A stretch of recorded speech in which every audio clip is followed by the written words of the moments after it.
Rivalry Episode 3. We need to talk about it. Hi, I'm Jasmine. I'm a Heated Rivalry addict. This show got me so turned out. I'm wearing a sports jersey and I'm not even a sports girly. I am obsessed. This show has hijacked my brain, my heart, my whole damn life. Give this video a like if you feel me. It will help more people like us find the video so no one will have to go through their heated rivalry obsession alone. We are in this together. I have so much love and respect for this show, but now that we're in episode 3, I have my first critical note, but don't come after me and we'll get into the critical note later. Right now, let's dive into episode 3. Episode 3 is a lot different than episode 1 and 2 in that it is Scott and Kip's story, or as I like to call them, the skip ship. Real quick question though, for my girlies that read the books. And before you answer the question, I beg of you, no spoilers, please. I want to experience the show as a total Heated Rivalries version. And only after Shane and Ilya have fully popped my hockey cherry do I want to dive into the books and have it as a totally separate experience. But if you read the books, I'm curious, is the story we saw in episode 3, Scott and Kip's story, a subplot of Heated Rivalry? Or is it its own separate book? And if so, which book? So yeah, educate your girlie in the comments. Let me know. I really appreciate it. All right, so the meet cute takes place in a smoothie shop, and I am obsessed with smoothies. So the show, they already got me. We enter into a smoothie shop, and there's this fine ass barista smoothie boy working the front counter. And at first, I don't know if he's an extra, if he's gonna be a main character, but I'm like, oh my gosh, he is so cute. Whoever the casting director is for the show deserves a round of applause. They have impeccable taste. All of the men in this show are visual poetry. They are stunning, especially my boy Rosenoff. So damn yummy. And even the supporting ladies in this show are so gorgeous and they're all really cool too. The cast is like such a treat, such a visual treat. I love it. But we enter with this hot smoothie boy, and I don't know what his role in the show is going to be right off the bat. But when Scott and Kip start making eyes at each other and the chemistry starts to flow, I'm like, oh my gosh, it's the main character. We're going to get to look at him for a whole hour and hopefully in subsequent episodes too. So I was really excited that this really cute guy is going to be a main part of the story. So Scott and Kip hit it off right away, but it's a brief exchange because he's just coming in for a smoothie. And Kip's coworker, I think her name is Maria, clocks the whole thing. She's like, girl, like she knows what's up. I love a girl who's perceptive and knows what's up. So I really like the coworker. And Scott comes in a few other times whenever he has home games. And Kip's friends help him rearrange his schedule so that he's working when Scott comes in. And once when he came in, they really hit it off, and Scott decided to linger around for a while and enjoy his smoothie or enjoy the view of Kip. And they exchange some small talk. They talk about true crime a little bit, and whatever they can talk about, they just want to be connecting with each other. And it gets a little awkward, but it's pretty cute. And Kip just comes right out and says how hot Scott's hockey team is. And I love how unashamed he is. He just says it. And you can tell Scott's heart skips a beat when Kip says that they look like hot lumberjacks. And I think that he's so flustered he's going to get up and leave. But he actually gets up and asks Kip out to go see his game. And I was like, oh my gosh, my heart fluttered at that part because that's like a dream come true.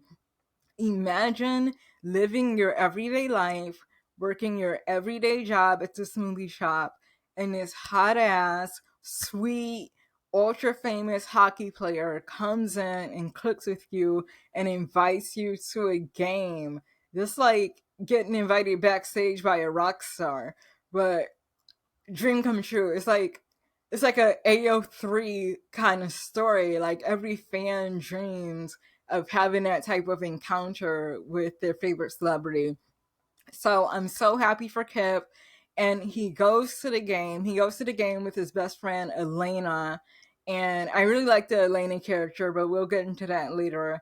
And Scott nods at Kip. He's in the stands, and Scott actually acknowledges him. And oh my gosh, that's like when the rock star takes his shirt off and throws it into the audience and you catch it. It's like that kind of moment, but for hockey.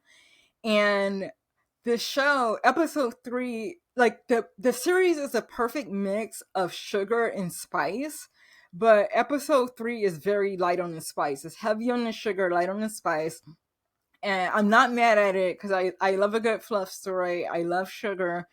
But if I'm going to be honest, I could have used a little more spice, but I'll forgive episode 3 for not delivering the spice because guess what they gave us? They gave us a cameo of Rosanov. Oh my gosh, when I saw my boo, Ilya, I was like, ooh, it was just so brief, but it was so good to see him. And then we have a little scene where Shane and Scott have a squabble, and it's funny. It's an entertaining scene.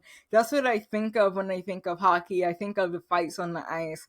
So episode 3 does deliver, but we are light on the spice. But the warm and fuzzies it gave me, it made the episode worth it. So sometime after their hockey non-date and their smoothie meet cute, Kip is working a formal event that Scott is attending, and they have an encounter. Kip has kind of a humiliating moment, and it's so relatable. And Scott is super understanding. And Scott asks him if he wants to go out to eat after he gets off of work. And at this point, I get kind of confused. I'm sure this is just me. This is a me problem, and I own it. But I don't watch a lot of TV. So I don't know how television stories unfold. Like I don't really know what to expect. I'm like TV illiterate. And so when Scott asked him out, I thought it was like a dream sequence for some reason. Like this is it's weird on my part, but I legitimately got confused. This big time hockey player is pursuing this guy next door, a very cute and sweet guy next door, but he's really pursuing him. And I'm like, oh, like they developed a crush on each other at the smoothie shop, but now is he dreaming? Like I must have looked away or something for a second, and I got kind of confused. So I'm like, is this a dream sequence? But they go out to go to the restaurant, and the restaurant has a really long line. So Scott is like, do you just want to come to my place? And I'm like, oh, this is definitely a dream sequence. This is not happening in real life, right? And so I kept going in and out, like, oh, this is really happening. No, it's a dream. And so I wasn't totally as engaged in the story as I could have been because I was too confused in my own mind trying to figure out, was it a dream? But we go to Scott's place, and Scott has a nice ass crib. I'm telling you, the settings in the show are, oh my gosh, it's giving palatial. It's giving baller. I love a good setting. It really sets the ambiance in a romance story. So we go to Scott's place, and there is this scene where Scott scoops Kip up into his arms, and their perfectly chiseled torsos are pressed together. It is pure art. It is a beautiful moment. I was going to say a beautiful moment in cinema history, but it's not cinema, it's TV. So I guess a beautiful moment in television history. These two perfect Greek god men with their bodies pushed together and the love between them. I really like that shot. And then they go to get it in bed, and it's not like, it's a very short scene, it's not very graphic, but it's very nice. And Kip, he's like, I can't believe you would be into me. And Scott is like, I'm so into you, you're all I could think about. And I love that exchange. It's like a dream come true to be really into someone that you think is out of your league, and then to have them be back into you. Oh, it gave me all the feels. And then when I thought it couldn't get any better, guess what they gave us? They keep giving us all the good, yummy stuff, but they gave us a cake shot, and I am always here for the cake. Can never get enough cake, and Heated Rivalry just keeps serving it. So they have the morning after conversation, and Scott really opens up to Kip and tells him how complicated his life is and how he's never brought anybody back to his place because he don't want his business in the streets. He's a high profile hockey star and he doesn't want people to know what he's doing. And I really felt for him in this scene. I've always really felt for high profile public figures and how their personal lives are so scrutinized. So it causes their life to be really isolating. And it's like that for all famous people, but I imagine the pressure is even heavier for a closeted male gay hockey star. So I was like, oh, Scott, baby, like, I wish I could be there for you. But he opens up and he tells Kip that he wants to be with him. And he actually says he wants Kip more than he ever wanted somebody before in his whole life, but that they would have to keep it secret because until he's not graduated, retired from hockey. And I have very mixed feelings about the scene. I like how vulnerable and open and straightforward Scott was, but there's part of me that thought it was really sweet how he's like, I really want you, I want to see you when I come home at night, like, please stay with me. Like, it pulled my heartstrings, but then part of me was not totally sold on it. And this is my one critical note for the show. I feel like Scott and Kip's story was rather rushed, like it progressed way too quickly. I may have missed something, and let me know if I did. But from what I could see, uh, Kip and Scott, I mean, Kip went to Scott's game, and Kip made him a few smoothies, and then all of a sudden he wants to get like super serious. Like, I legitimately don't get it. Like, what was the catalyst to make him want to deepen the relationship?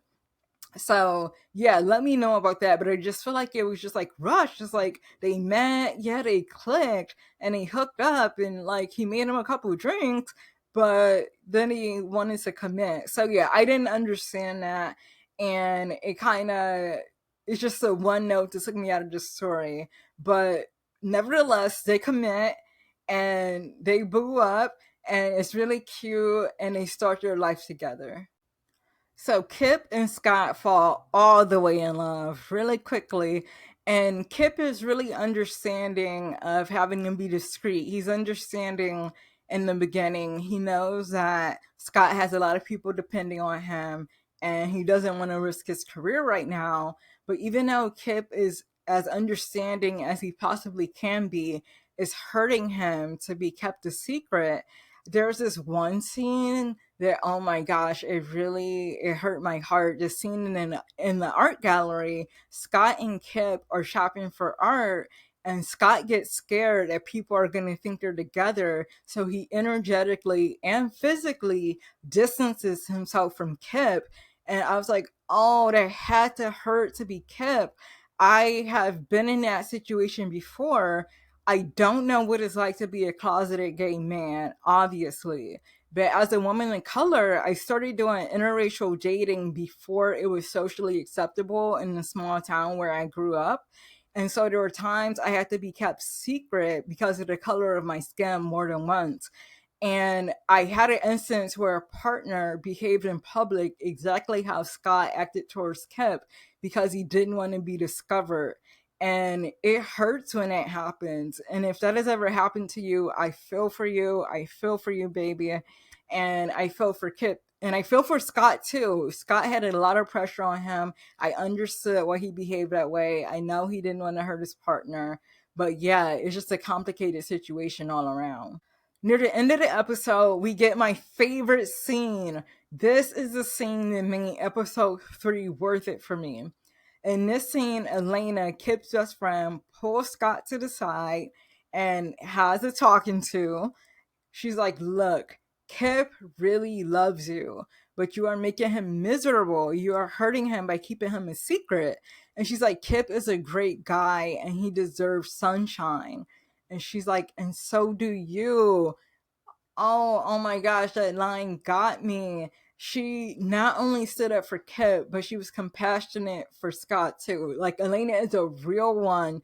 She is strong and supportive and happens to be gorgeous and funny. Like, Elena is my girl. We all need a friend like Elena to remind us of what we deserve. But in case you have not found your Elena yet, I am going to remind you now. Just like Scott and Kip, you deserve sunshine. You deserve sunshine, boo. And don't let anyone let you forget it. I hope you heard me. I think Elena heard Scott, but Kip asked Scott to come to his birthday party at a gay bar, and he wanted to. I could see it in his eyes. I could feel it. He wanted to come, but he could not will himself to go. And there's this really sad scene where Kip is inside surrounded by love, being himself, standing in his identity. And Scott is literally on the outside looking in. He's outside the window, alone, isolated, and afraid to fully be himself. And it's so sad to see. And at the very end, Scott covers up the socks, the lucky socks that Kip gave him as a gift, and he clearly is covering up who he is and covering up who he wants to be with for the sake of protecting his career. So that's the choice he made, and it was sad to see, but totally understandable. And that is how episode 3 ends. This is a heartwarming episode. It was both sweet and sour. This show just has such a great mix of everything. Sweet and spicy, sweet and sour.